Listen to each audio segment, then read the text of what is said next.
Quem foi Rebeca na Bíblia?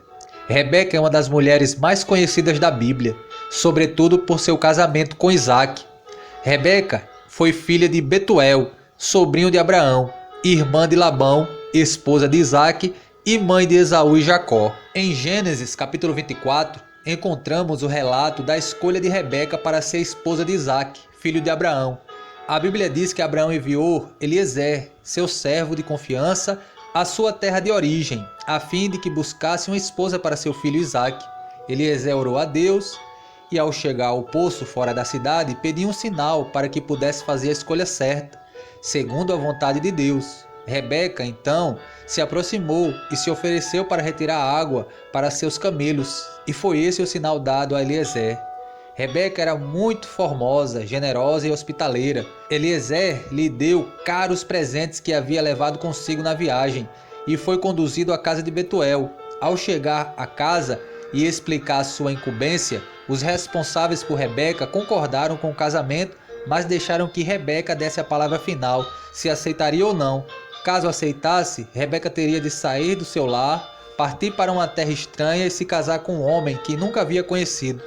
O fato de Rebeca ter tido a oportunidade de escolha era uma prática comum apenas nas famílias patriarcais de classe alta.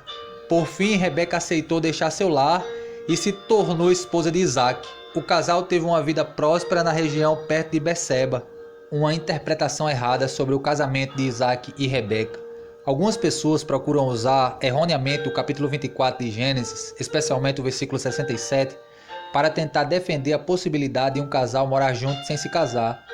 Uma exposição simples do capítulo 24 revela que tal interpretação é totalmente equivocada.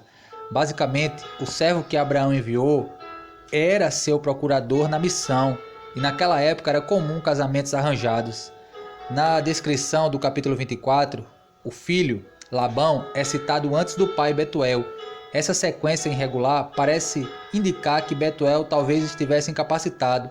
Isso confirma o fato de que, no versículo 55 do mesmo capítulo, apenas Labão e a mãe de Rebeca são citados. Isso levanta a possibilidade de que seu irmão Labão respondia como o patriarca da família, o qual tinha autoridade religiosa e civil sobre sua casa. Diante da família de Rebeca, o servo de Abraão formalizou a proposta de casamento e entregou presentes valiosos a Rebeca, a sua mãe e a seu irmão. Gênesis 24, 21 a 53. No versículo 58, vemos Rebeca aceitando a união e, por fim, no versículo 60, vemos Rebeca sendo abençoada por sua família, provavelmente por seu irmão, significando a oficialização legal do casamento dentro dos moldes da época. Portanto, quando Isaac levou Rebeca para a tenda, ela já era sua esposa oficialmente. Após o casamento, Rebeca foi estéril por 20 anos e Isaac pediu muito a Deus para que essa condição fosse mudada. Deus ouviu o pedido de Isaac e Rebeca gerou 2 filhos gêmeos, Esaú e Jacó. Porém, antes mesmo do nascimento deles, Deus já havia falado sobre os destinos divergentes dos gêmeos. Gênesis capítulo 25, versículo 20 a 26. A Bíblia deixa claro que Rebeca tinha uma preferência maior por Jacó, enquanto Isaac preferia o primogênito Esaú. Gênesis 25, 28.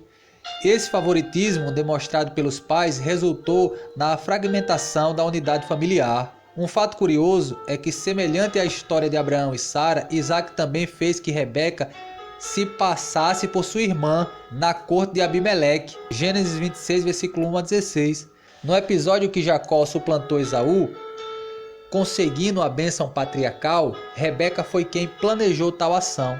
Após esse ato, Jacó partiu para a casa de Labão, em Padã Arã, a fim de fugir da ira de seu irmão Esaú. Muitos intérpretes aceitam que Rebeca tenha morrido antes do retorno de Jacó. A única referência sobre Rebeca no Novo Testamento está em Romanos 9, do 10 ao 12, onde o apóstolo Paulo faz menção a profecias que Rebeca recebeu antes do nascimento de Esaú e Jacó, numa exposição sobre a eleição soberana de Deus.